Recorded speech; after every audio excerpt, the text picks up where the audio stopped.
শিরোনামেই আপনারা শুনছিলেন, হেলিকপ্টার দুর্ঘটনায় নিখোঁজ ইরানের প্রেসিডেন্ট ইব্রাহিম রাইসি।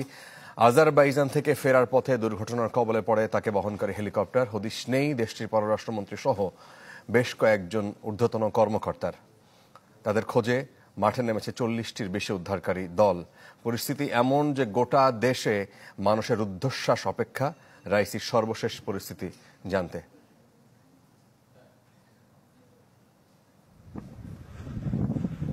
বৈরী আবহাওয়ায় থমথমে ইরানের উত্তর পশ্চিমাঞ্চল।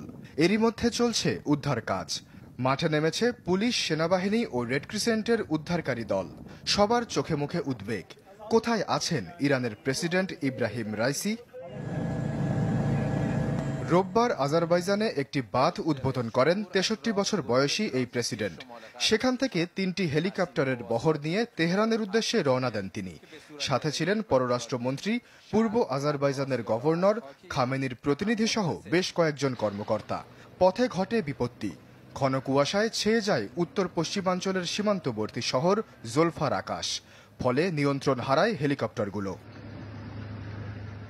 ঘণ্টাখানেকের মধ্যে 2টি হেলিকপ্টার ফিরে এলেও খোঁজ নেই রাইসিকে বহনকারী হেলিকপ্টারের। স্বরাষ্ট্র মন্ত্রণালয় জানায়, দুর্ঘটনার কবলে পড়েছে সেটি। উজি গ্রামের বাসিন্দাদের মতে, ঘটনার আগে একটি বিস্ফোরণের শব্দ শুনেছেন তারা। তবে হেলিকপ্টারটি বিধ্বস্ত হয়েছে কিনা তা নিশ্চিত করে বলা যায়নি। জানা যায়নি রাইসির সর্বশেষ শারীরিক অবস্থাও। যে স্থানে দুর্ঘটনা ঘটেছে সেটি অনেক দুর্গম, সেখানে নেই ভালো কোনো যোগাযোগ ব্যবস্থাও। কাজেই উদ্ধারকারী দলের সাথেও যোগাযোগ স্থাপন করা দুরূহ হয়ে উঠছে।